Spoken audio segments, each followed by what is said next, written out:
Hello, hello. Welcome. This is Crime in Court, and my name is Heather. And we are going to continue on in our long journey down the Canton Cover-Up. In this is the Commonwealth versus Karen Reed, and we are on episode 13. Journalism is not a crime. And the last two episodes, we read through all of the indictments that were charged against Turtleboy, or Aiden Carney, who you can see here on the screen with the microphone, in the Google shirt that says "House Long to Die in Cold." That's those are available over in his store on his website, or I think it's his, it's his website. You can go and order his clothes. You can order that shirt that says "House Long to Die in Cold." You can order free Karen Reed shirts. You can go support him. You can support Karen Reed. You can support the Canton 9, all in the links that are provided in all of the videos that I have done for the Canton Cover-Up as well. So if that's something you're interested in, you can provide to the defense funds for everybody. We're talking, or we're going to continue on with the looking at the indictments, but rather breaking them apart in Turtleboy's own words. So I went through and grabbed a lot of his blogs from what was going on during that time. So I'm going to come back to that. So let's look at the timeline here. So we kind of we talked about the timeline already in the first part of his I can't think of words right now.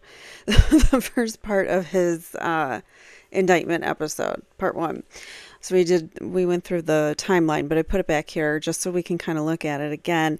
So we're going to look at Turtleboy's own words and what was going on with him in the legal sense, different proceedings and things that were going on, and a lot of other drama that isn't necessarily in the court records and things like that, but we'll find out, background, and hearing it from his words, his own words, is just great. So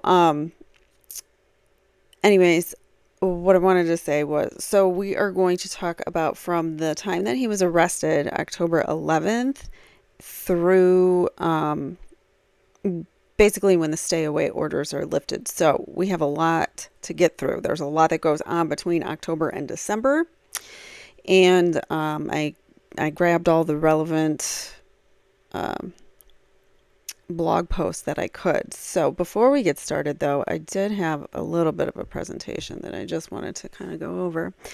So this is a quote by former President Harry S. Truman. He said, "Once government is committed to the principle of silencing the voice of opposition, it has only one way to go, and that is down the path of increasingly repressive measures until it becomes a source of terror to all its citizens and creates a country where everyone lives in fear." And I loved this quote because I feel like this is what is going, we can actually see this happening in the Turtleboy case, because they are getting progressively worse and ballsier, and just, doing things that are just completely unheard of. So it should be something that we all are afraid of. I mean, this could happen to any single one of us. We could be Turtleboy. We could be in Karen Reed's shoes. We could be those people that the government is trying to take down. And you're just one bad day away from, something happening, and you could be facing criminal charges and not even knowing how the heck that happened, because you're innocent, and, things, because of corruption and because of people twisting things, it can go a different way. So it's And people, sometimes you just have bad luck, you know? So I thought this was really important that we remember that the government should not and shall not silence us just because they don't like what we're saying, because they don't like what Turtleboy is saying. They can't just throw him in prison to keep him quiet. And it's not even working because he's still getting his content out there. It's still getting published on his website. And quite frankly, it's the best writing he's ever done because, and the Commonwealth totally gave him street cred because now he's like, he's going to be famous. Not only famous, but rich once he sues the city or the county of Norfolk for wrongful imprisonment and all this stuff. He'll definitely win because the truth is on his side. So moving on, this I just put together a couple pictures that I liked. So freedom of speech is not a crime. Journalism is not a crime. And why is it that as soon as I start talking, my throat gets super dry? Hold on one second. Okay.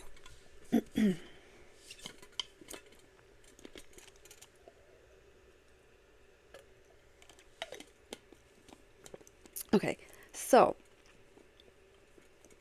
as you can see, he has support. He has people who appreciate him and what he's doing. Not only that, but they're there for Karen Reed. They're there for the Canton 9. Speaking of which, there's not the Canton 9. There's some hearing going on today. I gotta figure out what it is. I don't know. Or no, it's not a hearing. It's they're doing a protest in Canton today, or in yes, there's a select boardman's meeting or something, and also they're doing a protest. So they're gonna actually protest outside the board meeting. I think, I don't know, just not like peacefully. They're just being peaceful, and this is a sign of, look how peaceful they are. Like, everybody's happy, smiling.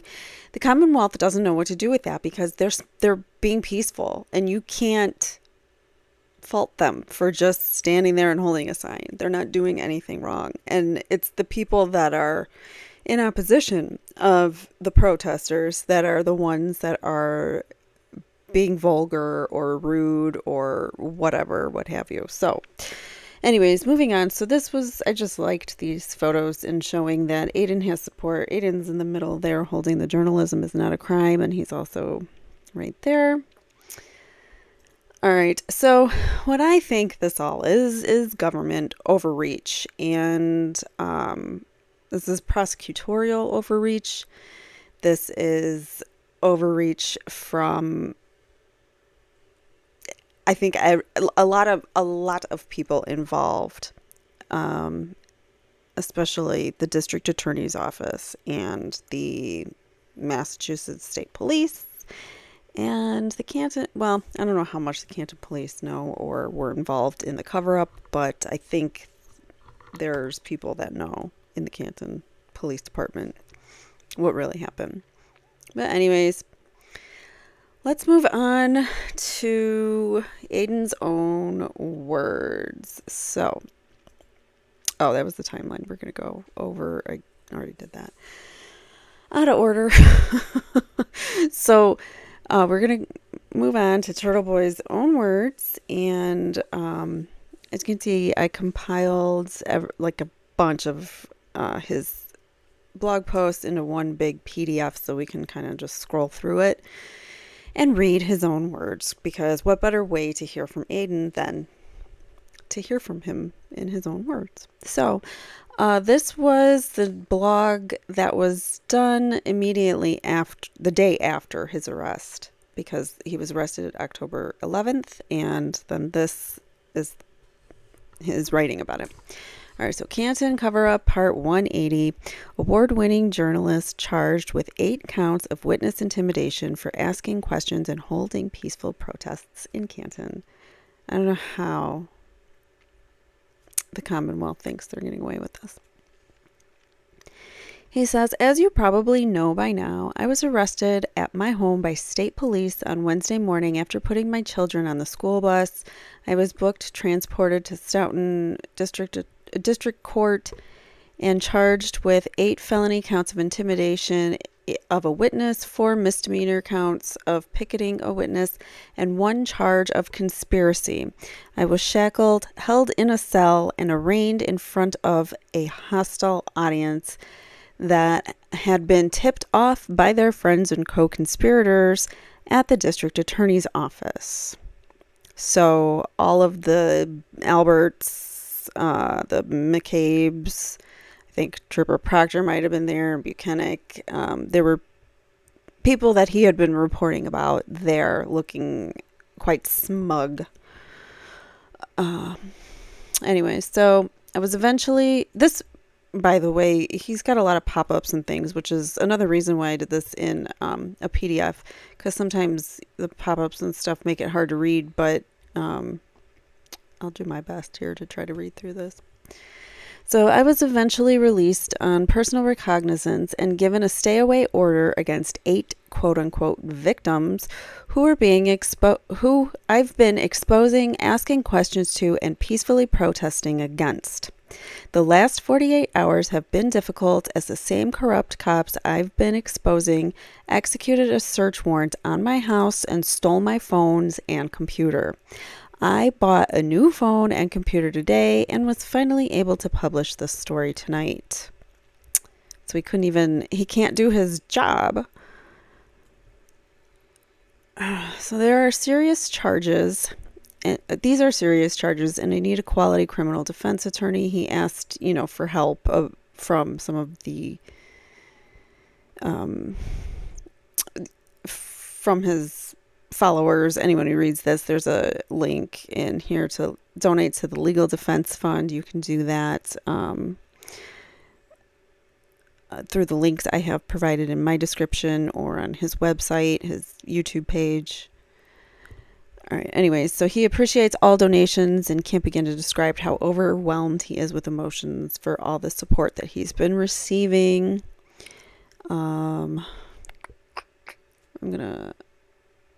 He's just talking about how he needs counsel. So moving on, we're going to skip through some of it because it's not all relevant, but I just want to pick out the bits and pieces that I think are really important. All right, so Canton Cover-Up Part 197, radio transmission from Turtleboy arrest shows fugitive unit stalked children all morning, turned off body cams before entering house. So this is a picture here of him during his arraignment. He was actually wearing a Free Karen Reach sweatshirt when he was arrested. So that was kind of lucky that he was wearing that. There's a picture of a cop back there that was part of the arrest. That's all. It just blurred him out, the pop-ups. All right, so we have obtained radio transmissions from the state police leading up to my arrest by the fugitive unit on October 11th. The audio indicates that they had been following the route of my children's school bus for several days, knew exactly what time other people's children got onto their school bus, and plotted to arrest me as soon as my children stepped foot on the school bus. The audio shows that they were treating me like a dangerous, hardened criminal who needed to be apprehended by almost a dozen officers who surrounded my house from all directions. So here's portions of the audio that he breaks down. You can actually go watch it on his website with this particular, this is, what did I say? Man, there's so much wasted space on here. Okay, so 197, if you look up his 197, you'll find that, or you can go to his YouTube page to actually hear the radio transmission, but he breaks it down in his blog. So 7:51, they notice a bus on my street. but say that it's too early to be my children's bus. This is likely for Mount View Middle School. Other trooper asks someone named Kevin to take a drive by the middle school bus to make sure I didn't sneak my kids on it. At 7:52, police spy on other people's children getting onto the school bus to Mount View Middle. 7:53, police confirm that the two kids that they just saw get on the bus are older and say that they're sure another bus will be coming through. This is unreal. 7:53, trooper says that he had just heard from KP, and if anybody follows him or listens to him, that's probably that they witnessed the same thing yesterday. Oh, trooper says that he just heard from KP that they witnessed the same thing yesterday, two older kids getting on a school bus at the same time, or at the same bus stop my children used 40 minutes later. I don't know who KP is, but if you watch his streams at all, he talks about a woman named Kate. He calls KP Crusty Panties. I don't know. That's some nickname he has for her. I don't know. But that's that's the nickname he has for this woman, and they have like they're arch enemies. Basically, they're like rivals. She has also a web page or YouTube, I don't know, and she goes by Mass Hole Mafia or something like that. I don't know. I don't know anything about that drama. I really was not there for any of it. I just came for the Karen Reed stuff and I got hooked. So anyways, so that's why it surprised me to see KP. I don't know if that's a trooper that they're talking about, KP. Maybe that's Kevin. I don't know. Anyway, 7:54, police confirm that the bus they are looking for is bus 30. 7:57, 3 troopers named Kevin, Alec, and Johnny communicate and confirm that they have each other's backs for this dangerous mission. We got you, Johnny. I'm sorry. I'm a snorter and I laugh a lot when I snort when I laugh. All right, so 7:57 to 7:58. I'm sorry. That's funny. They're like so scared of Aiden going to bring his kids to the school bus. All right, 7:57 to 58. Troopers start communicating in code. The person who appears to be in charge is checking in with troopers staked all around my neighborhood. He calls for what sounds like DCU, Worcester, Cat, Ryan, and vaccine. Huh? I don't know. 8:21, trooper notices a gray school van that pulled into Piccadilly Circle where the bus stop is. So he shows a map of his neighborhood. That's the Piccadilly Circle and Mason Road. I don't know this area. So 8:21, trooper says they have no interest in the van and are waiting for the yellow Target, a school bus full of children ages 5 through 11, to drive by. 8:21, trooper says he just saw a Lexus drive by and that he is confirming it's not him, just in case I tried to make a break for it. 8:22, trooper finishes investigation of the Lexus and announces that it was not our target. 8:27, all units informed of Target bus 33 coming off of Wood onto Boulder. This means that they had someone stationed at the corner of those streets, which is more than half a mile from my house. Holy cow. The magenta arrows indicate the path of Target bus 33. The green arrows indicate the path of fugitive unit troopers and Norfolk County CPAC unit. The magenta circled areas, The magenta circled areas indicate areas where police confirmed they were laying in wait. So cop here, cop here, cop here, cop here. And what happened to Piccadilly? Is that Piccadilly? That might be Piccadilly. So the green arrows, read that again. Magenta arrows indicate the path of the bus. The green arrows indicate the path of the fugitive unit. So yeah, they like closed in on the bus on both sides, as you can see in the picture. That's what he's trying to show us. All right, so 8:28, things start getting real when Bus 33 makes a stop at Boulder Hill Drive at a small child's house. Unit commander orders all units to stay in place at the predetermined location and stand by for word. 8:28, trooper asks Sully if he's closer to him, who confirms he knows when the next bus or the next stop of the bus will be. 8:29, unit commander orders troopers to stand by until he gives word. Fugitive unit guy who looks and sounds like every Sully everywhere confirms that he is now trailing the school bus target. Lieutenant Tully confirms that he is 100 yards behind Sully in case he needs backup for the dangerous job of arresting me in front of my kids. At 8:30, trooper sitting at corner of Mason Road and Buckingham indicates that there are children waiting at that bus stop as well. At that point, I was surrounded by undercover fugitive unit cops as a neighborhood full of elementary school kids waited patiently for the bus to pick them up. So, what do you guys think about that?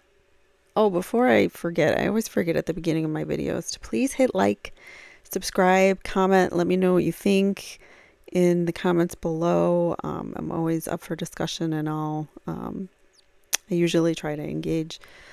But anyways, what do you guys think of the fact that they stalked his children's school bus in order to arrest him in front of his kids? You think that's pretty low? I think so, but what do you guys think? Let me know in the comments below. All right, so at 8:30, confusion ensues as bus 33 goes by Piccadilly Circle bus stop, which they mistake for my children's bus. They also confuse us every morning as bus 30 and bus 33 both go to the same school, and my kids often think that they've missed the bus. There used to be one bus, but ever since COVID, they have two buses for the same neighborhood so the kids can socially distance or easier. Well, that makes sense. 8:32, Sully notices the target who is crossing the street with his kids while holding a red Solo cup. Oh, interesting. A red Solo cup, just like the ones they use to collect evidence. Yeah, in reality, it's a red coffee mug. Red Solo cups are what they use to collect evidence at murder scenes. Yes. Well, at least in Canton. 8:32, trooper at the corner of Mason Road and Boulder Hill Drive announces that the bus has turned onto Mason Road. They confirm that it is bus 30. Shit starts getting real. At 8:30, Sully announces that he is directly behind bus 30 doing a quote, slow roll, and that, quote, as soon as he puts the kids on, we'll jump out on him, end quote, until unit commander tells all officers to stand by until he gives word to execute Operation Arrest award-winning journalist. I like the snark that Aiden puts in his stuff. It's funny. 8:34, bus arrives, kids get on, and I cross the street. Sully reports that, quote, I got him at the end of the driveway, end quote. Unit commander orders all officers to start to move. Sully gets out of his Silverado, followed by Lieutenant Tully and Lieutenant Fanning in the two trucks behind him. Sully places me in handcuffs and Tully begins reading me my rights. Unit commander calls for transport unit driven by Trooper Trion?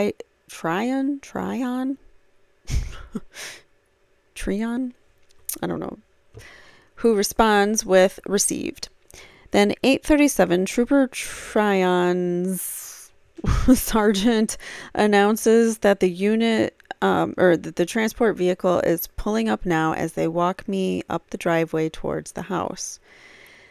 At this point, they tell me they have a warrant for my house, car, and devices. They've taken my cell phone and my wallet out of my pocket. They bring me back into the house briefly, where I stand in the kitchen in cuffs to make sure the house is empty. They notice my other phone and computer sitting on the couch and coffee table. Within minutes, I'm brought back downstairs and put into the transport vehicle.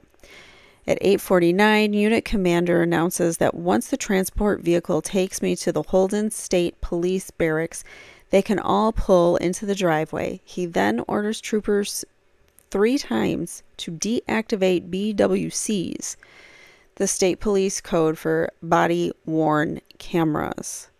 So they deliberately turned their cameras off right before.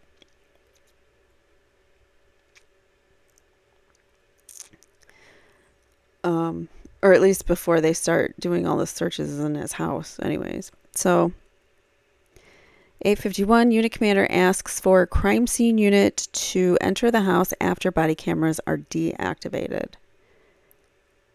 So did they go and bug his house? Because I would be scared that they did something while I was not in there. And yeah, anyways.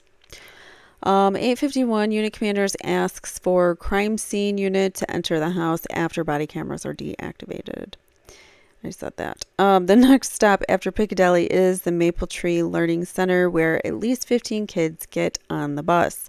After the bus picked up my kids at Piccadilly, the troopers coming from the other direction, so the Buckingham Drive, drove past the bus and had my house surrounded.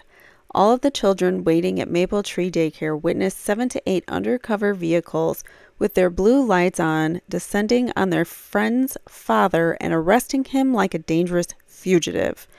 I'm told it was the hot topic of conversation the entire bus ride to school. Yeah, I bet. They did that on purpose to humiliate and embarrass him. So close to a dozen state troopers staked out my neighborhood several days in advance to arrest me in front of a school bus full of children after a 3-month-long investigation that involved pulling surveillance video from inside Norfolk Superior Court to ascertain exactly what time Trooper Buchanan finished taking a leak. And we'll get into that at another time. This is actually out of order because he didn't get the dash cam, or not the dash cam, but the audio for this until a little bit later. So this is the only blog post that's going to be out of order. Everything else is in order. So I'll explain the whole Buchanan taking a leak thing later. So hold that thought if you're really interested in thinking about that. So the crime I committed were holding peaceful protests, doing impressions on a YouTube show, and asking questions to people who lied, destroyed evidence, and acted suspiciously during a unaliving investigation. 78 days ago, this was at the time of this writing, these same troopers interviewed Lucky Lawfren, who told them that he saw a Ford Edge parked in the exact location where John O'Keefe's body would be discovered 3 hours later, but they have committed exactly 0 resources to tracking down who was driving that Ford Edge. The parents of Holden, the parents of all the kids there, should be disgusted by this and demand answers from elected officials. The state police did not alert anyone in town that they would be conducting an operation like this in full view of dozens of children on their way to school. They didn't care about the psychological effect it could have on not just my kids, but everyone's kids. They didn't alert the bus driver that they would be stalking the bus and flashing their blue lights in a quiet residential neighborhood. And they did it all in order to send a message to a journalist that he needs to stop writing about the powerful, well-connected individuals who unalived one of their brothers in blue. There is nothing faker than the thin blue line, and I'm embarrassed I ever believed that these people actually give a shit about their fellow officers. I used to have a lot of respect for police, but it's hard now. I respect the Holden police who were not even alerted that this was happening in their community, and lots of officers from other communities I've spoken with who have expressed shock and disgust in private conversations since then.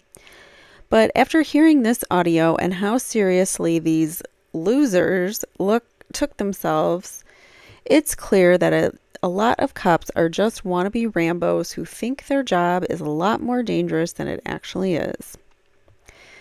Yeah, because in reality, there's no reason why they needed to close in on him like he's a wanted fugitive. So Rambos who think their job is a lot more dangerous than it really is. The audio is funnier because of how they acted like they were tracking down a serial killer who, but it gives me the chills to know how much time and resources they dedicated to doing it. What they're trying to do to me and Karen Reed in order to protect a bunch of bloodthirsty murderers should shock us all to our core. P.S. I'm not sure who Sully is, but the cop who clearly enjoyed arresting me and felt like a hardo for doing so looks a lot like this guy who is featured in a 2014 story about the MSP fugitive unit. The sergeant quoted in the story is named Michael Sullivan. So that's what that picture was that the ad blocked out. It was a picture of this guy arresting someone. And that's another picture of the guy. And that's that for that blog. Then, so as, actually, when was 97 done? So we did, like I said, we skipped forward. So that was October 27th, but now we're going to just backtrack a little bit just because of the timing of how it was. I wanted you to kind of imagine how he was arrested because I think it's gross what they did. So anyways, now we're back to moving in a chronological order. This is October 13th. And I didn't do every single day, just so you know. It's just the ones that I think are quite relevant to what we're talking about. So on Wednesday, I was illegally arrested, illegally had my house and car searched, and illegally had my phone and computer stolen from me by the same corrupt cops I have been exposing. And then he thanks everyone who have donated to his defense fund. At that point, he had raised over $38,000. I believe it's a lot more than that now. Not only will I be aggressively defending myself in court, we will also be going on the offensive and suing many of the parties involved in this gross miscarriage of justice. Elizabeth Dombrowski is the executive director of Good Counsel Services, a Manhattan nonprofit. So she has agreed to lead strategy and assemble a legal team to support what may be a comprehensive civil lawsuit involving many of the people involved in my illegal arrest. So he worked fast. This was, just a few days later. And it did make headlines when he was arrested because he had been reporting about this for a while. And he was already making headlines. So, all right. So some of the people that he might include in his civil suit would be Norfolk Superior Court Judge Daniel O'Shea, who issues a warrant to search my property and seize my devices despite a lack of evidence of witness intimidation. Massachusetts State Police Lieutenant Brian Tully, who applied for the criminal complaint against me for reporting on his involvement in the cover-up of John O'Keefe's unaliving. The clerk magistrate, who wrongfully found probable cause in the criminal complaint filed by Lieutenant Tully. So the judge, whoever the magistrate is, District Attorney Michael Morrissey, whose office agreed to hire a special prosecutor who has never prosecuted a case before to prosecute me for the crime of exposing corruption in his office. Yeah. You might not like me personally or agree with my politics, but everyone should be outraged and terrified about how the Commonwealth is abusing its power to violate the civil rights of Karen Read and now me. The only crime I have committed is being too effective at exposing corruption. They know that everyone is watching them, and they're still this brazen to arrest and charge me with a crime that anyone with a basic understanding of the law knows I didn't commit. They took free speech and free press and turned it into an absurd, baseless witness intimidation charge. They used those baseless charges to obtain access to a person's most private and intimate possessions, their home, their computer, and their phone. They have the ability to see every picture I ever took, read sensitive information about medical records, dox sources who reached out to me in confidence, and much more. Not only that, but look into what he knew about the federal probe, because that's what they were fishing for, is my opinion. All right, so they took apart every drawer and went through every bag and piece of luggage in my house. They have violated all of our privacy rights in order to protect the individuals who covered up the unaliving of John O'Keefe. I'm not putting up with it. It's not enough to simply defend myself and be fully exonerated of these charges. They have violated my civil rights, and we will not allow them to get away with it. Whew. All right. So now we're going to kind of get into he's going to kind of break down some of the legal arguments that were provided by the Commonwealth as to why he is committing witness intimidation, which is so bogus.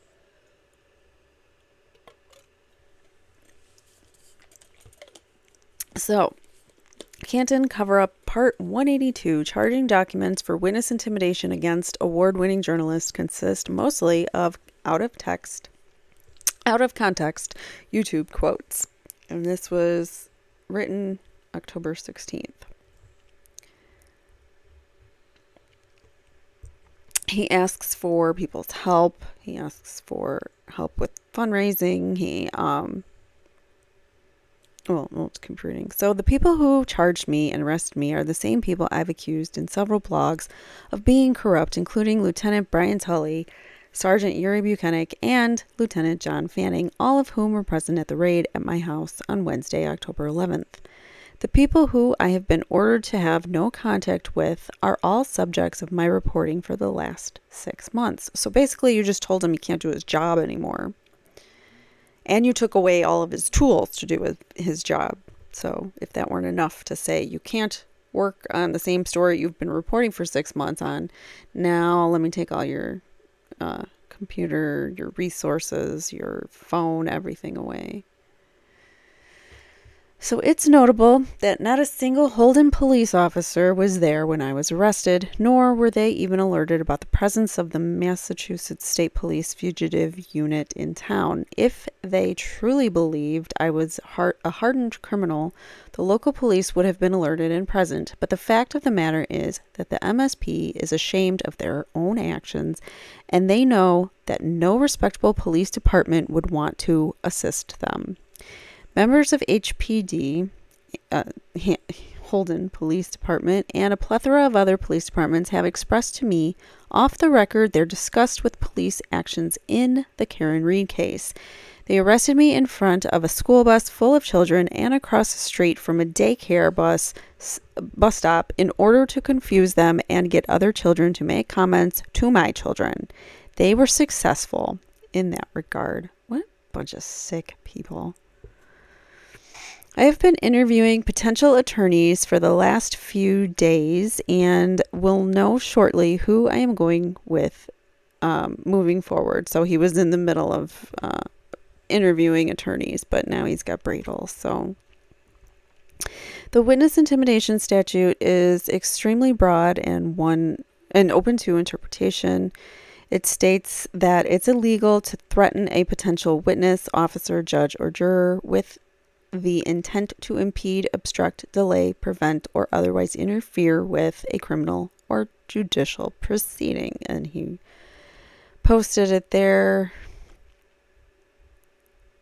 I have made it clear that my reporting, question asking, and activism are not done to impede, obstruct, delay, or interfere with the investigation into John's unaliving. I have stated many times that my intent is the opposite. I ask people relevant questions about their actions the night of John O'Keefe's unaliving. I want them to testify. I want them to speak their truth. This is the opposite of witness intimidation. The more I think about this case and review the facts and evidence, the more outrageous it becomes. Yes, same here. No one has seen the charging documents, so I am publishing them for the first time. He added them there, and we already went through them. They are the 70 pages long, and 90% of the evidence are quotes from the Turtleboy live show on YouTube and Rumble. It would have taken them hundreds of hours to watch every minute of video, which they clearly did. Keep in mind that on August 10th, Canton DPW plow driver Lucky Laughran was interviewed by Trooper Proctor and Buchanan, and he told them that he saw a Ford Edge parked at where John's body would be discovered 3 hours later. He told them that there was no body on the lawn at 2:30 a.m., just 30 minutes prior. Whoever was driving the Ford Edge either participated in the unalivings of a Boston police officer or knows who dragged his body out of 34 Fairview Road and planted him there and left him to lose his life to the cold and his injuries. We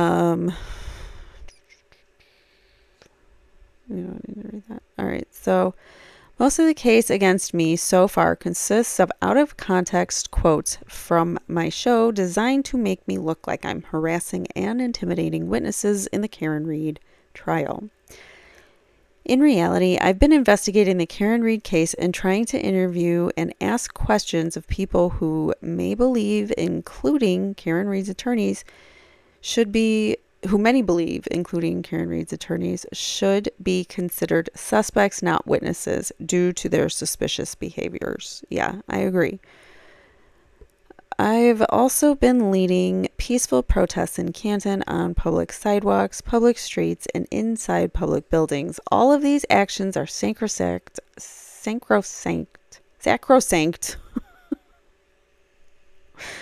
Guys, it's hard reading.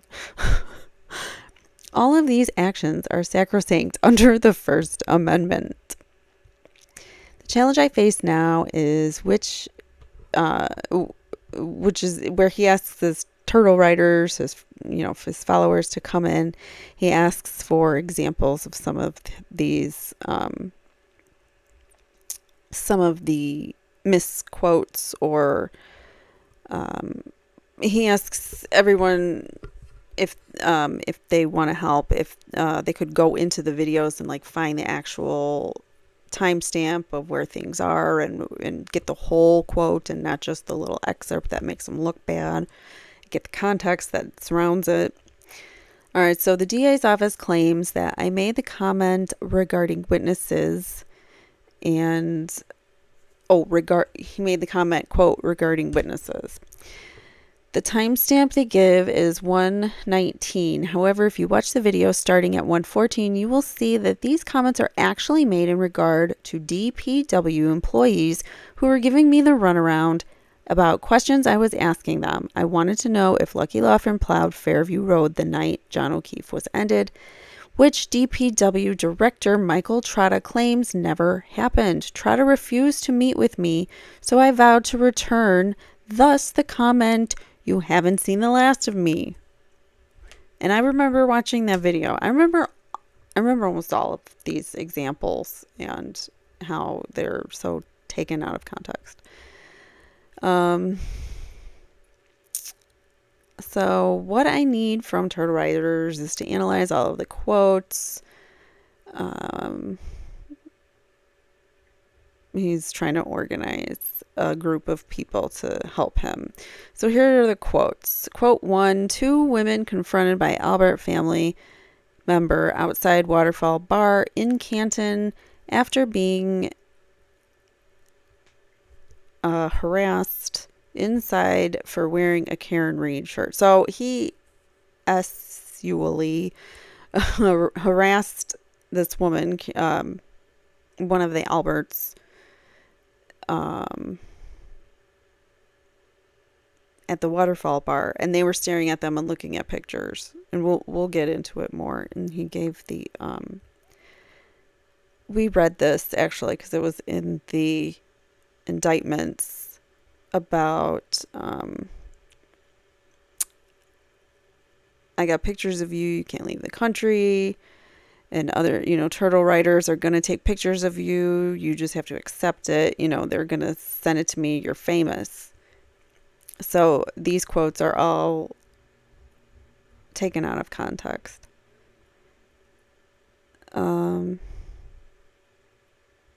Because the woman, he was noticed at the bar by someone that listens to the Turtleboy show, so she recognized him. Quote 2, I don't want this to go to trial. So what? That's okay if he says that. That's not witness intimidation. In a free country, you're allowed to express your opinion that you don't want to see an unjust person prosecuted and being forced to go through an unjust trial for a crime they clearly didn't commit. So, yeah, there's that. Quote 3, it's really important for people in Norfolk County to know about this story because that is where the jury pool would be chosen from. This quote is from a blog, not a video, so they misquoted where it was from, and then, or misstated where it was from. And then, in a free country, citizens and journalists are allowed to talk about how they approve of billboards that inform the public of factual things, like freeing Karen Reed. It was a free Karen Reed billboard. I can't remember what else it said, but yes, exactly. You're allowed to say, "Hey, this is a great billboard. I'm happy it's there." Regarding police cover-ups and framing of innocent people. Does it say what the billboard said here?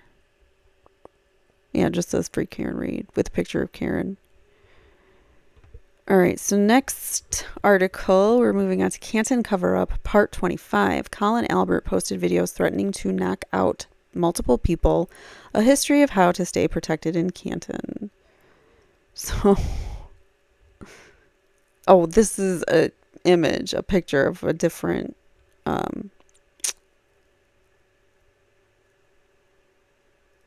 does it say? I don't know why he threw that in there. I guess because it's not okay to say nice billboard, but it's okay for this guy to threaten to knock multiple people out. I don't know.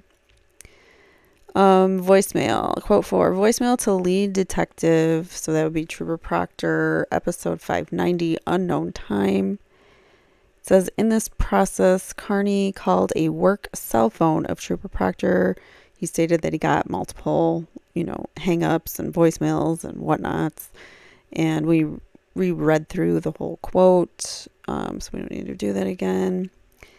During the show, this is Turtleboy's response to that moment when he accidentally leaked Trooper Proctor's phone number. Because he didn't know. I don't believe he knew any of the phone numbers that night. I think he got the document and just started cold calling these numbers to see who they were. So during the show, I had no idea who this phone number belonged to. We were reading the phone numbers off of a witness call log list that was in a publicly accessible court document, and I was cold calling them and asking for comment. One of them happened to be the lead investigator, which shocked me when I heard his name on the voicemail. How did the witness have the lead investigator's personal cell phone number if she had never met him before? That's a good question. How did Jen McCabe, they were all Jen McCabe's call logs, So how did she have Trooper Proctor's number? And she called him that night. I believe it was that night, because I can't be sure because I don't have the call log in front of me, but I believe he was going through all the calls that she made that night. All right, so quote 5, threats to witnesses. Wife of lead investigator from Canton Cover-Up blog, part 28. It says that, does he okay. I can't think of two people who deserve to lose their jobs over this alleged conspiracy against Reed, which would be Michael Proctor and Elizabeth Proctor. Those two lowlifes are untouchable. They're nothing but bullies who terrorized people for years, but now they've met their match. That's all protected speech. Sorry, but it is.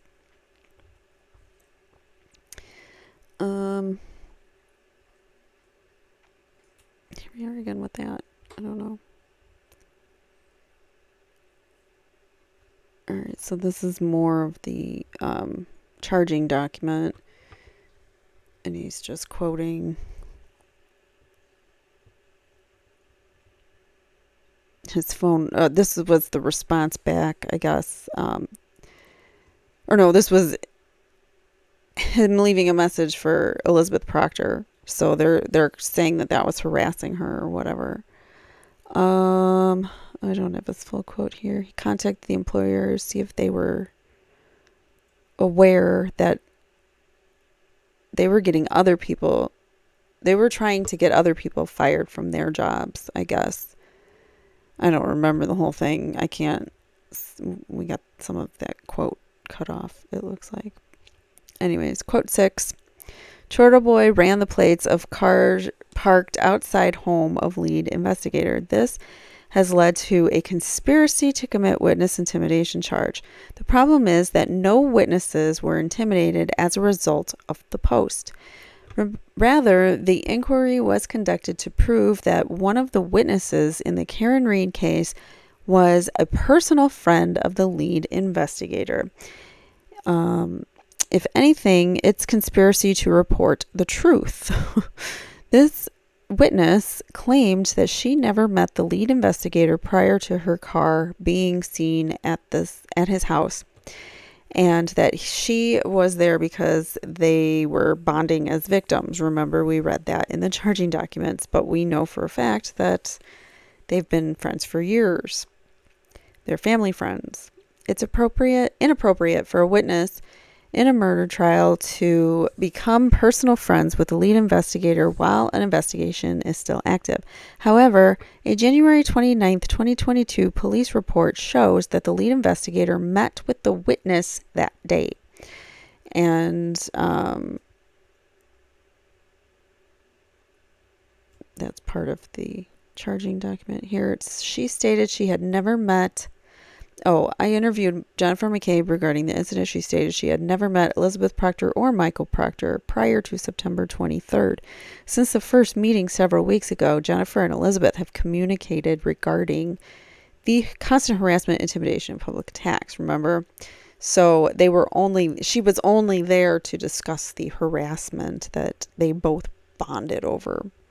Give me a break.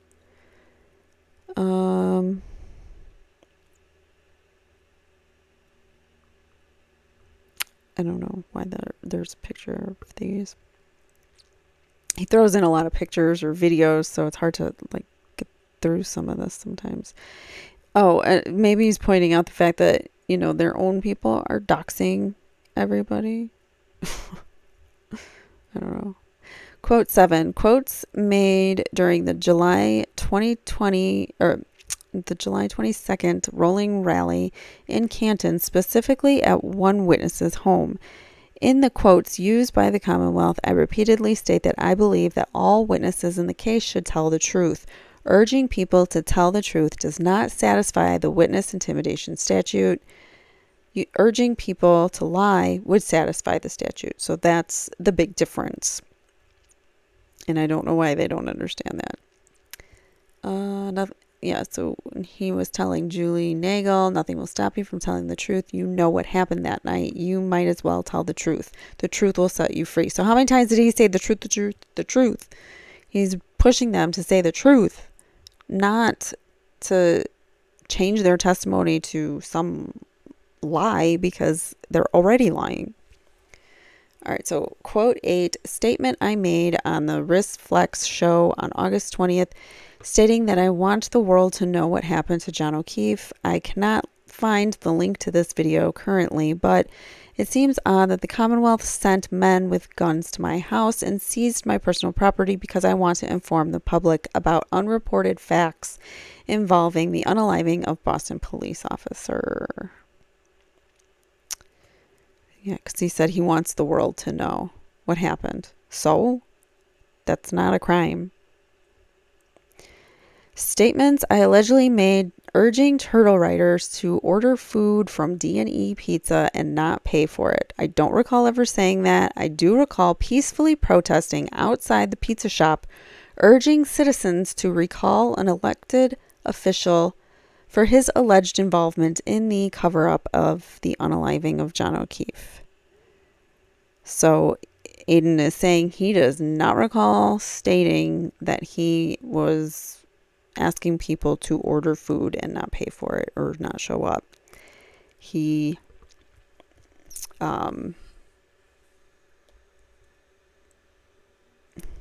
doesn't remember that comment. And like I said, I don't remember him making that comment ever, so I think that's a lie that they made up to say that he was economically harmed, that it met that threshold probably. And then he posts a bunch of videos there for when he was protesting outside of D&E Pizza. Quote 10, you, Chicken Parm, Charlie, don't have the right to live peacefully, dude. It's not a thing. I believe I made the statement in response to something he said in court while trying and failing to obtain a restraining order. All right. Quote 11, June 19th, I allegedly left a voicemail for a victim. However, this is on live show video from that date. I failed to see where the threatening part is, but if you can find this video, let me know. So somewhere in what video here? Stated he received a phone call. Albert did not answer, and then he left a voicemail. Here. I guess Aiden couldn't find that video. So Turtleboy, or Turtle Riders, I'm sure helped him by now. All right, episode 598. I allegedly urge Turtle Riders to keep this up in regards to confronting an elected official in public. I believe this happened after the waterfall incident in July, in which 2 women were sexually harassed by the elected officer or official in the parking lot.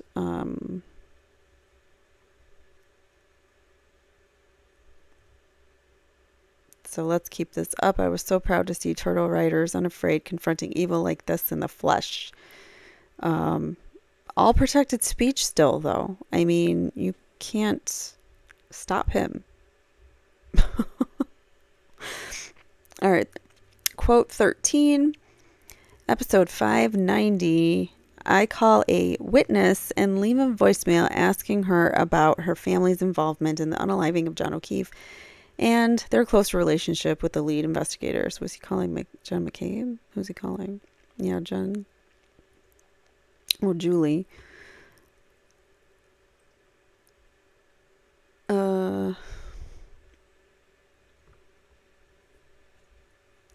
Yeah, we read through all that.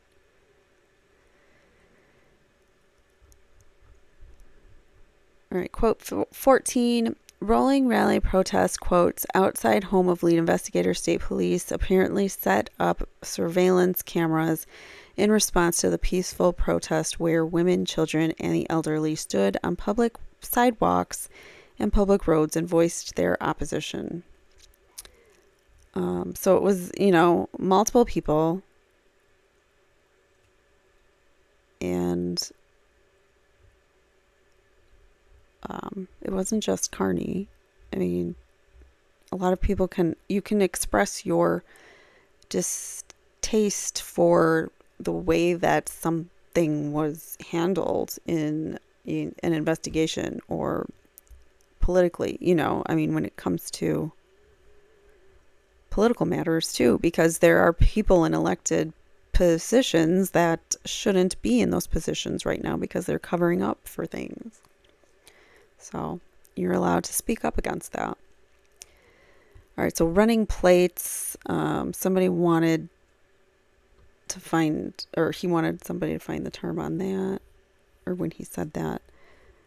In episode 596, I leave a voicemail for one of the witnesses. I do a satirical voice where I mock him for videos he posted on social media threatening to unalive a rival group called the Advantage Boys. I then transition to a more serious tone and ask him relevant questions about his actions and whereabouts on the night John O'Keefe was ended.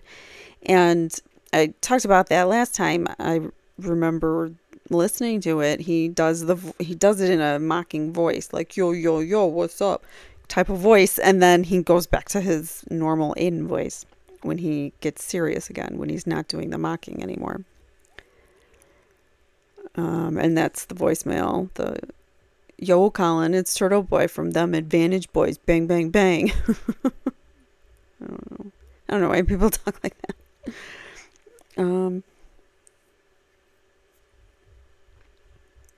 Here's a quote. 17, witness says, I made him sad and that he fears physical harm from strangers as a result of my reporting on John O'Keefe's unaliving. On episode 616, I described my surprise that Jill Daniels appears to have a crush on me, considering that my activism and reporting is revealing information that could very well get her nephew in jail.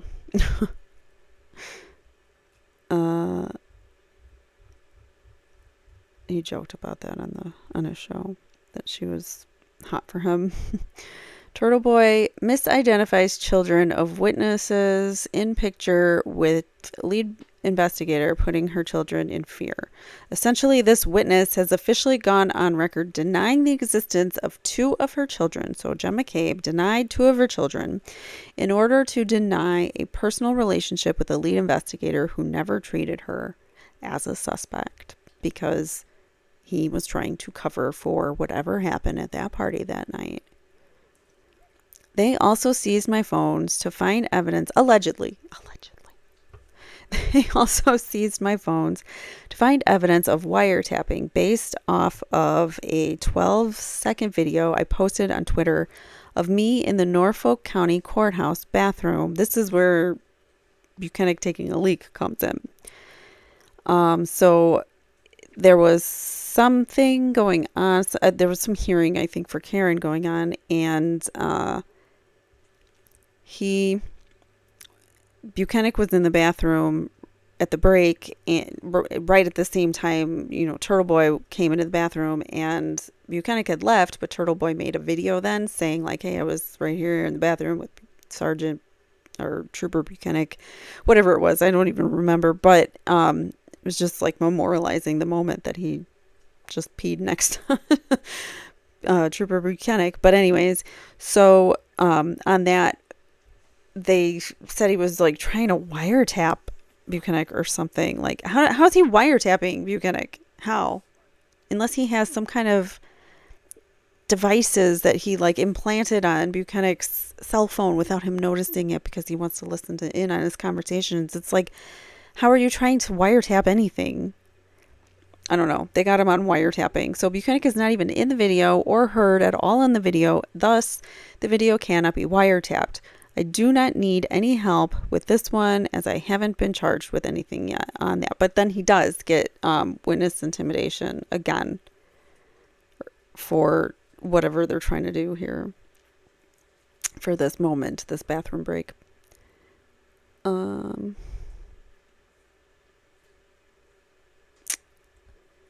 What document was this from? The basement men's room in the Norfolk Superior Courthouse is a small bathroom with 3 stalls and 3 urinals. No barriers separate the urinals. The bathroom is not a public space.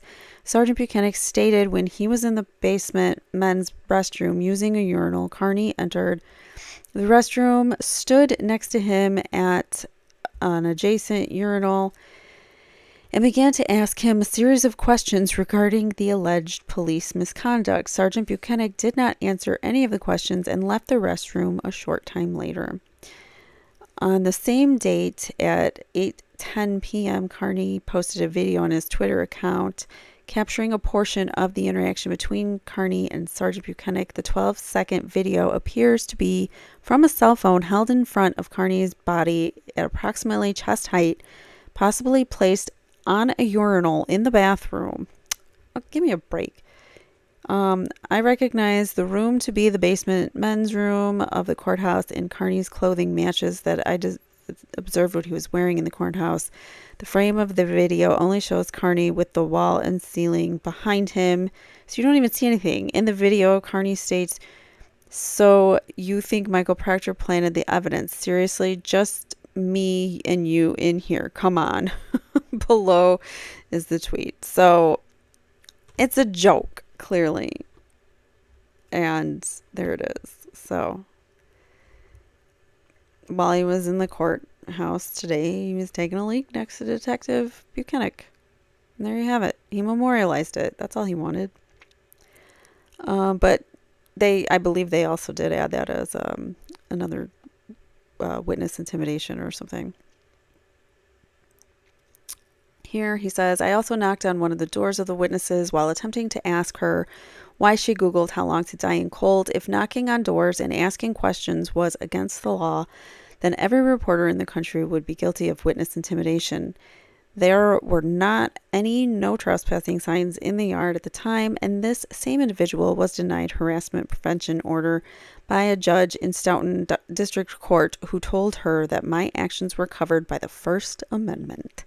She specifically asked the judge if there was anything that he could do to get me to stop writing about her. The witness made it clear that her intentions were to silence me and restrain my First Amendment rights. And that's what they've been trying to do ever since, if you ask me."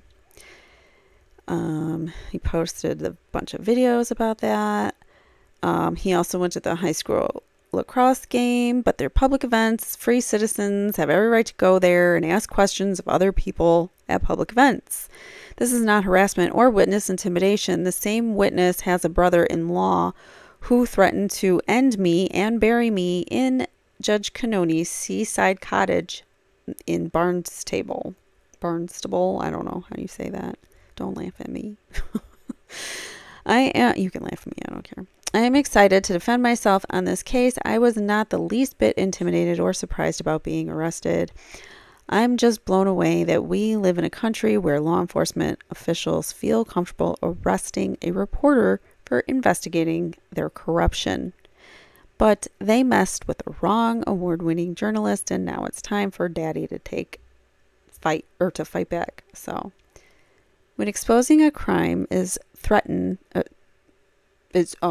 when exposing a crime is treated as committing a crime, you are being ruled by criminals. By Edward Snowden.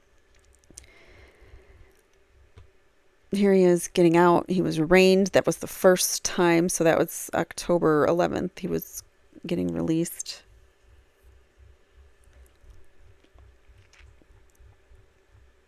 And he spoke with Boston 25 and all the reporters. All right, so this article, I'm going to kind of skip through some of these now. So, this was when Lieutenant Brian Tully maliciously left out critical quotes from Turtleboy in charging documents to obtain a legal search warrant, file criminal complaint, and obtain stay-away orders. So I believe this is the woman who was being harassed by, was it Chris Albert?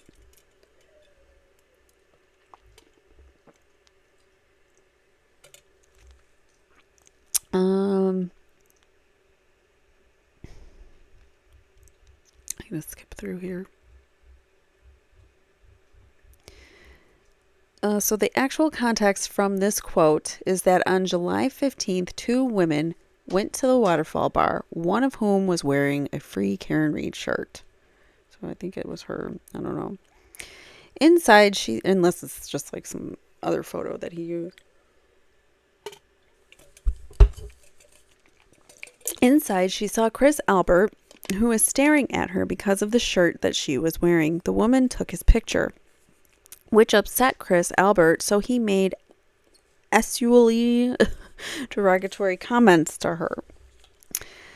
I can't say those words. There's a picture that she took. He looks all grumpy.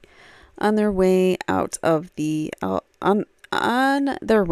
bar, Albert, who is an elected official and public figure, began to yell at her, and the woman filmed the conversation, making Albert look silly and unhinged. And he provided it. If you guys ever want to go look at it, it is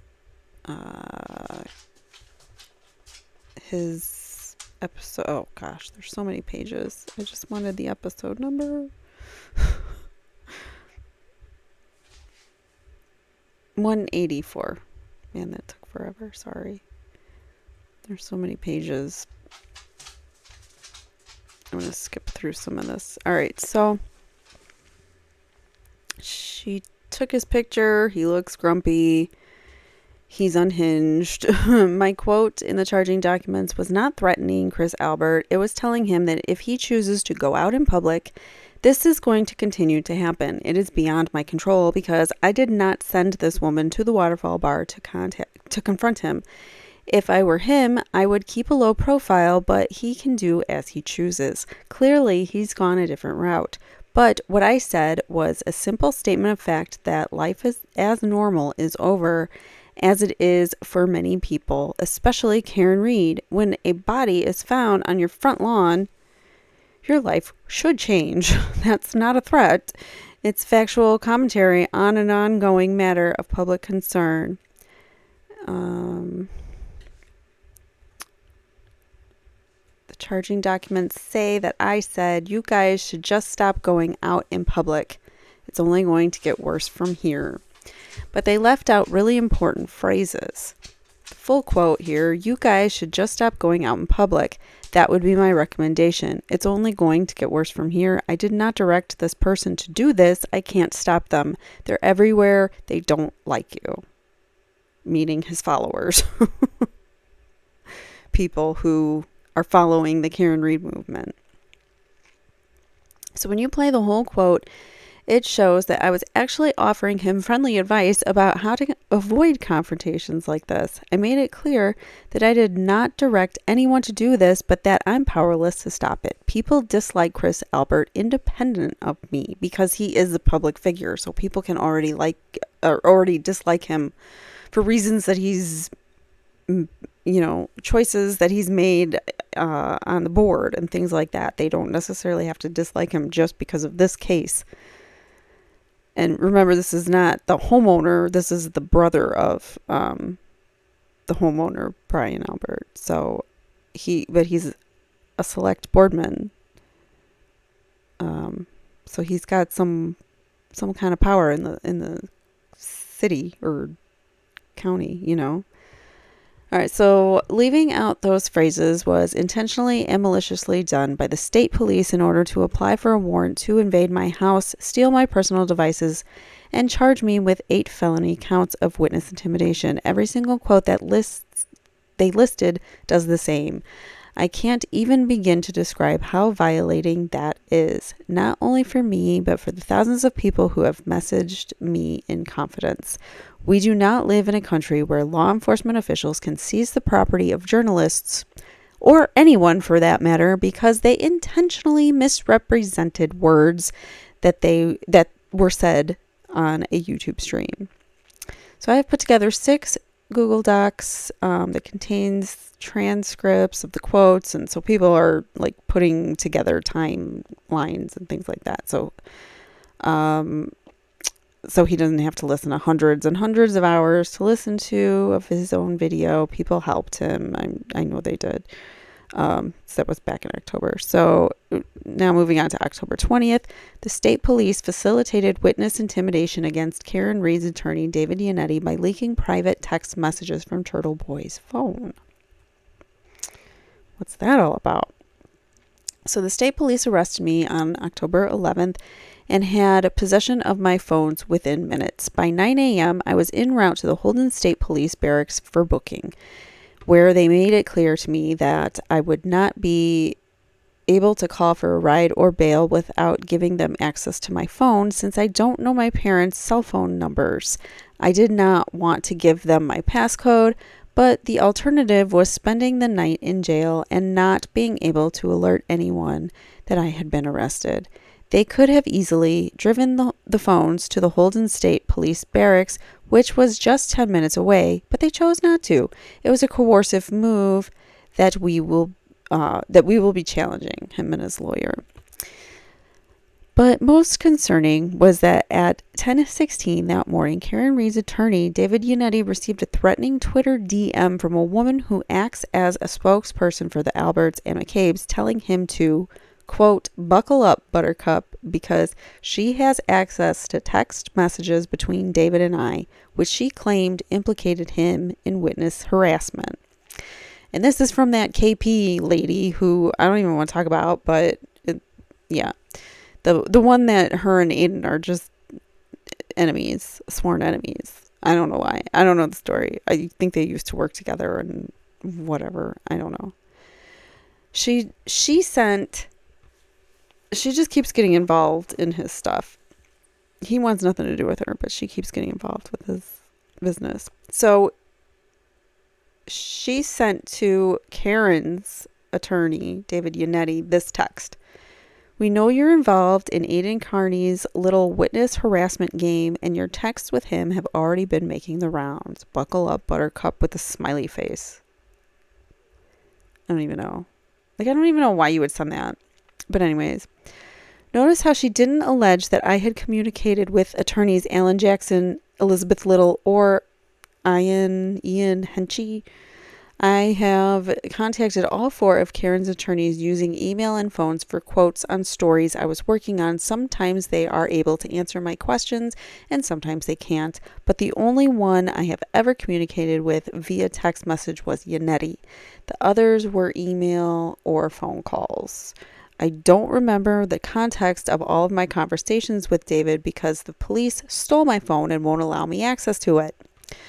But one thing is clear, the only people who could see my text messages with Yannetti were the Massachusetts State Police investigators with access to my phone. So this woman who messaged Yannetti, who was at my arraignment and spoke as a representative of the McCabe's Alberts, the McCabe's and the Alberts, with Gretchen Voss, for her story in Boston Magazine. So this woman, KP, was at his arraignment and also spoke to Gretchen Voss of Boston Magazine. She could not have known about the facts that I had texted with David in the past. None of the other attorneys received messages like this. She has harassed and made ominous statements towards Yannetti on Twitter several times before, but never mentioned the existence of text messages until 2 hours after the state police took my phone. So you know they were going in there. If she had possession of screenshots of our messages, which would be impossible, then she had ample opportunity to show them. Instead, she waited until 2 hours after state police took my phone. The woman who sent Yannetti the messages also happens to be the admin of a private Facebook group called the McCabe's, Alberts, Proctors, and O'Keefe's, which Elizabeth Proctor is a member of despite claiming to not know any of the family members personally. Elizabeth's husband, Michael, is one of the MSP investigators with access to my phone. And it's some text, I don't know, from Elizabeth Proctor.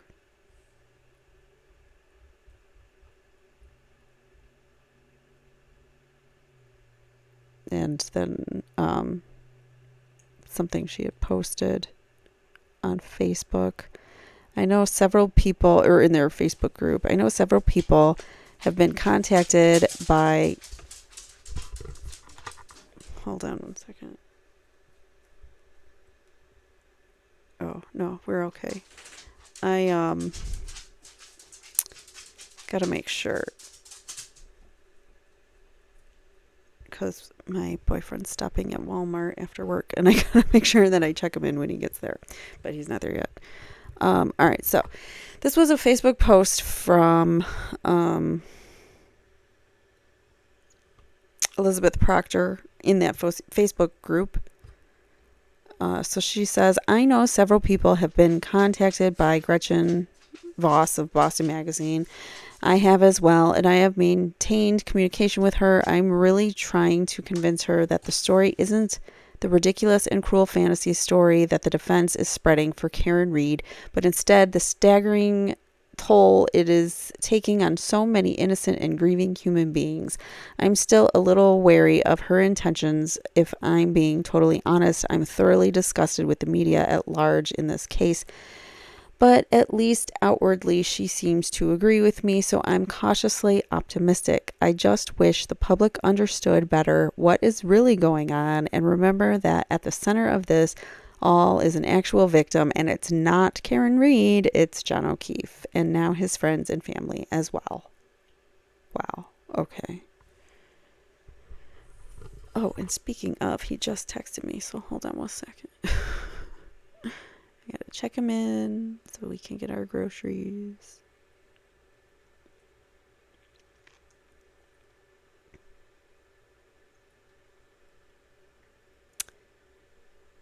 Come on, where's my thing? There it is.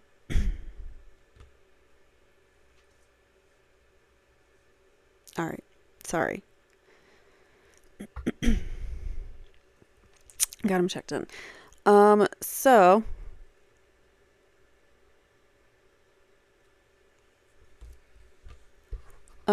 yeah, so this was Elizabeth Proctor trying to, I think this was Elizabeth Proctor. I'm not sure. I have a feeling that that's who posted this, but here's another one. We love you. We are with you. McCabe's, Alberts, O'Keefe's, Roberts, so Carrie Roberts, to the Proctors and all the family and friends that have been directly affected. So all the suspects basically have been putting out this like Justice for John message, or Justice for John O'Keefe message, JJ. I don't know why they get to call him JJ. They don't even know him that well. But whatever. So there's that. Here's something else. You know what? I'm gonna skip through these because we want to get through some more. But here,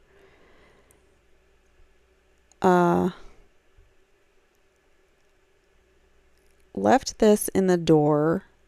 Can't wait for the call from Holden PD because he's a hypocrite. So I don't know. Somebody put a note on Aiden's door that says, "Hi, so and so."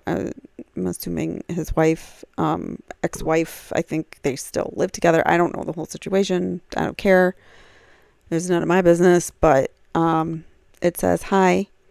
Sorry I missed you. As I leave this note, your husband is leading a parade of morons around the homes and businesses of state's witnesses in an unaliving case. He's terrorized these people at home and their children's events numerous times. But good news is it's legal. So I'm a reporter working on the story about his penchant for witness intimidation, and I'm looking for comment from you. Additionally, I took the liberty of sharing your address with these witness friends, family of the victim, not that I needed to, as it's available online. Don't forget your husband has established through his actions that this is legal. See you around." So they're threatening him.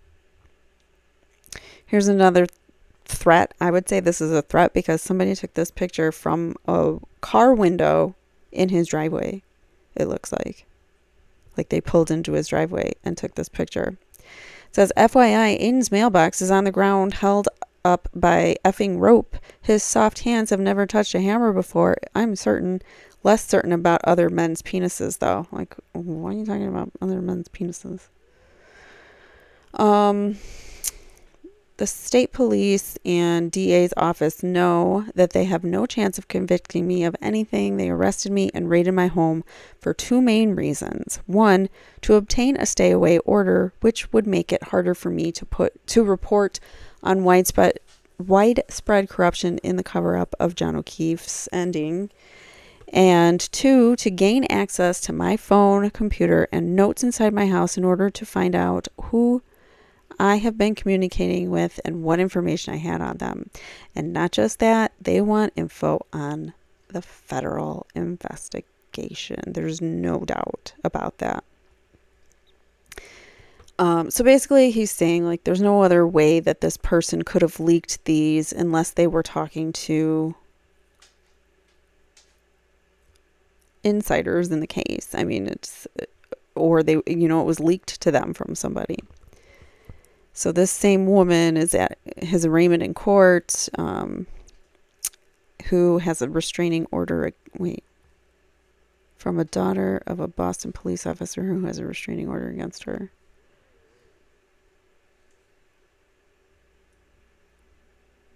I don't know. Sources tell us that another criminal complaint has been issued against her as a result, just days before her trial in Boston. We're talking about Elizabeth Proctor still?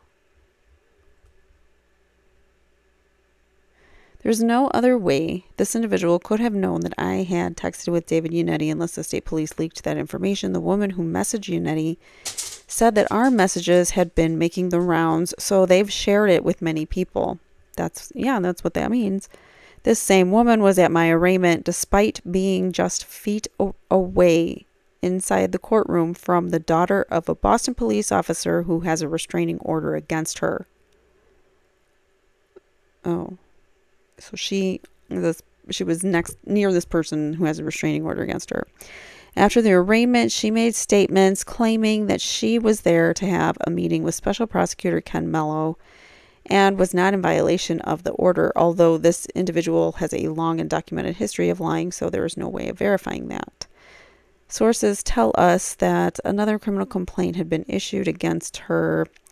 In summary, the state police, district attorney, and special prosecutor have aligned themselves with and are leaking information about the contents of my phone to a woman who lost two of her children permanently to the state, has a trial this week in Boston for stalking and violating a harassment prevention order, and has a long and documented history of fabricating evidence in an attempt to have me arrested for various crimes that I didn't commit. So that's who they've sided with, basically. And, all right, so Tim Bradel comes on as his counsel, and Tim Bradel has something to say. All right, so in a press release,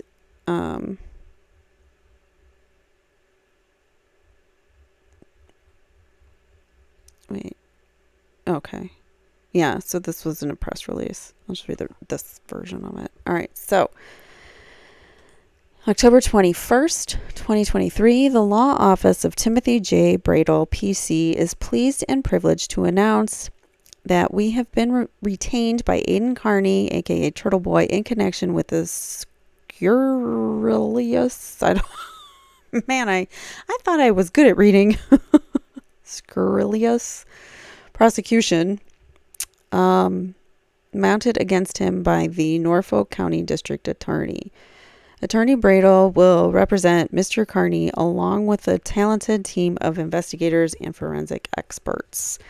So in unleashing its unprecedented retaliatory, misguided prosecution, the Norfolk County District Attorney's Office and the Massachusetts State Police have opened up a new dark chapter in the annals of censorship, and suppression of those of the front lines of investigating and criticizing the government. We call on the MSP and the District Attorney's Office to immediately halt this prosecution and bury these censorious tactics.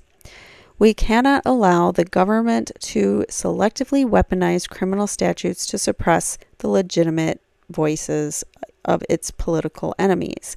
Fighting back, they have trampled on Turtleboy's civil rights, stolen his ability to earn a living, and upped the ante to new levels in the multi-front censorship war on the public's entitlement to good discernment and our right to know. This will not stand. Or good government. I don't know.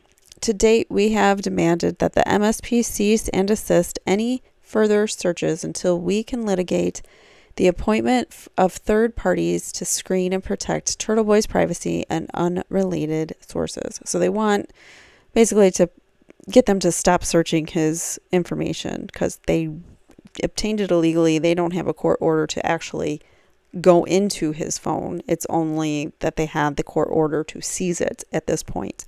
So we have demanded the return of Mr. Carney's phones and computers, the tools of his trade. We have requested early production of all search warrants, discovery, and exculpatory evidence.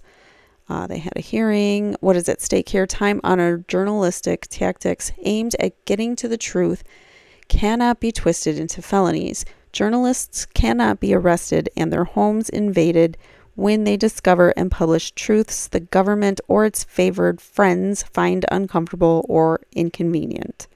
I'm sure that the law enforcement in Massachusetts in certain areas are feeling uncomfortable and inconvenient right now, especially with the federal investigation going on. So investigating government corruption requires sharp tactics and relentless methods, all of which fuel the discovery of truth. The defense and preservation of freedom of speech should bring together patriots from all political corners to urge the Norfolk District Attorney and the state police to abandon these tactics, dismiss these cases, and apologize for their abuses of power. We intend to honor these principles by securing a victory for Carney, which will be a victory for the First Amendment and for all of us. So that was a good statement by him. We're going to skip through some of this stuff. So he's talking about some of the different things that Attorney Bradel has done, trying to get his phones back and whatnot. You don't need to read all of it.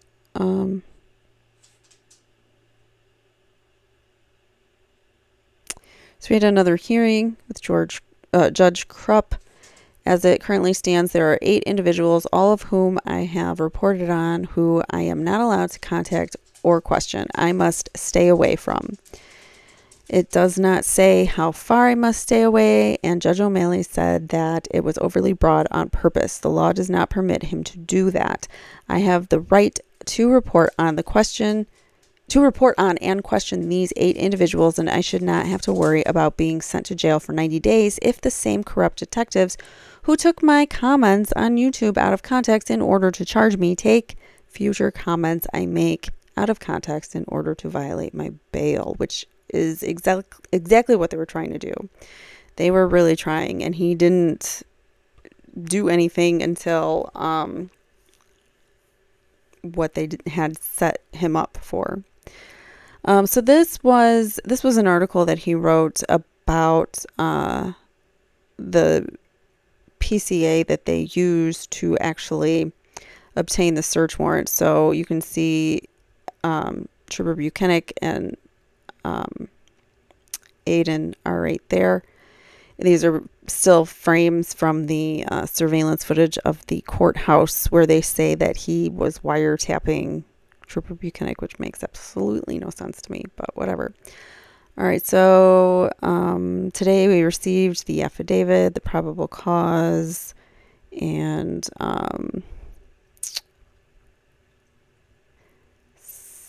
because he said he was taking a leak. I found myself alone with Detective Yuri Buchanan, the partner of corrupt Michael Proctor. It was very awkward for him as I asked him questions in what must have been the longest whiz of his life.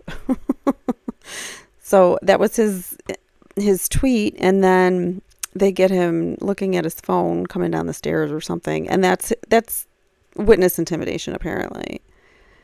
I don't believe that it is, but it is. They're saying he comes back 37 seconds later, so you could see he had time to make a 12-second video, because Sergeant Buchanan is returning to the main session here at 12:51 in the courthouse, and then it shows Aiden returning to the courtroom 37 seconds later at 2:52. So you can tell that they made up whatever about being... Here's the actual probable cause affidavit, application for search warrant, which is just bogus. It's bogus. 31 pages he wrote. They wanted any mobile device reasonably used by Aiden to illegally intercept oral communications, conspire, disseminate the illegally obtained communication, and intimidate witnesses of the unalivings of John O'Keefe. So that's what they're looking for, is evidence of that. So next,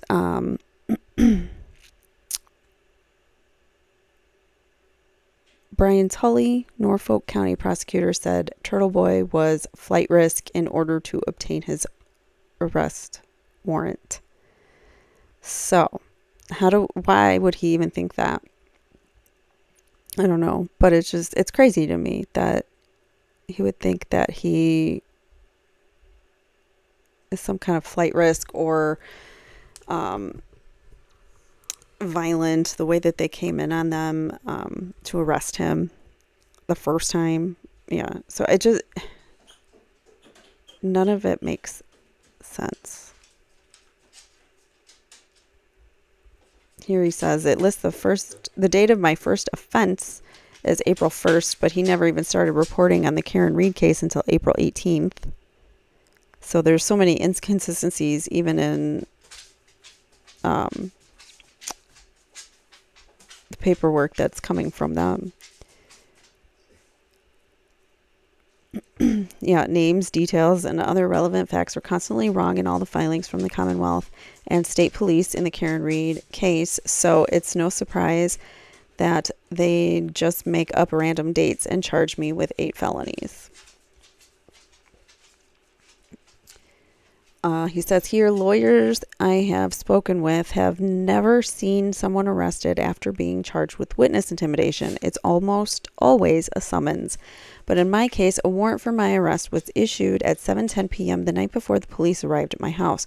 The reason given by the prosecutor is that, quote, the defendant may not appear unless arrested, end quote. He's not a flight risk. There's no reason for him to be a flight risk because he's a dad and a working man, and he has a job and a story to report on. So it's crazy.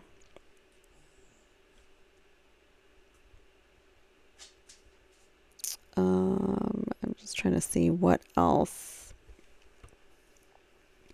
Well, he also owns a house. He has 2 kids. Like, these are all the reasons why he's not a flight risk.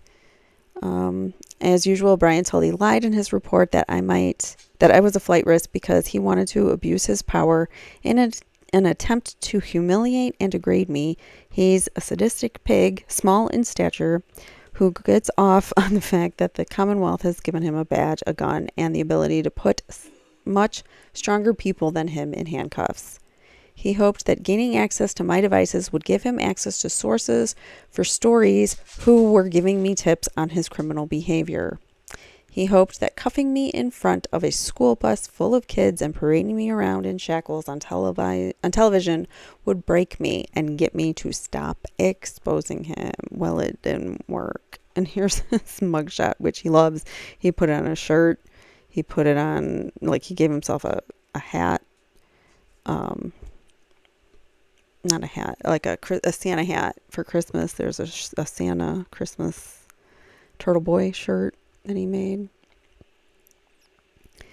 We have a lot more to go, but I think I'm going to stop here and make this into 2 parts just because I don't think I'm going to be able to do it. It'll be like a 3-hour episode. So I'm going to stop here and call this part 1, and we'll pick it up with part 2 in Turtleboy's own words, because there's still more to get to even before he goes to prison and stays there, like when he gets his bail revoked. So we're still working towards that. I know we're going through a lot, but it's a lot of him, like, I want to give him the option to go through the charging documents and tell me what's wrong in it, like why it doesn't make sense or what they're taking out of context. So I want to give him the opportunity to do that. And there's also things that are happening, like within the case, that are important, that are all throughout here. So this is a really large document.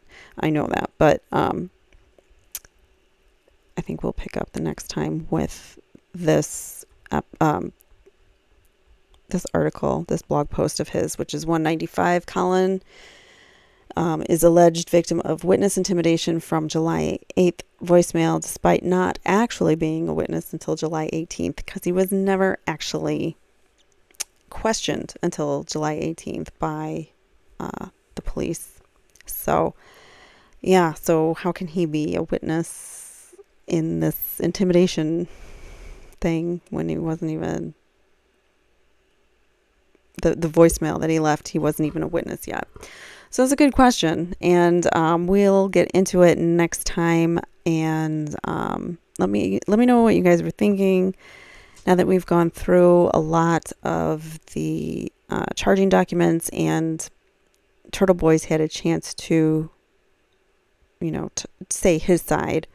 Do you think the charging documents are bogus? Do you think that he went overboard in his reporting, in his tactics for journalism? In the name of journalism, did he go too far, or is he just right?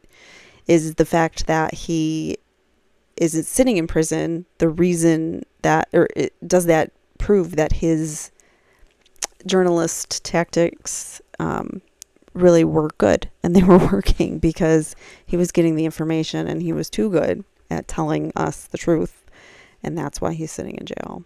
That's what I think. But let me know what you think in the comments below. Please don't forget to like, comment, and subscribe, and I will see you next time. Thank you so much for watching. Bye.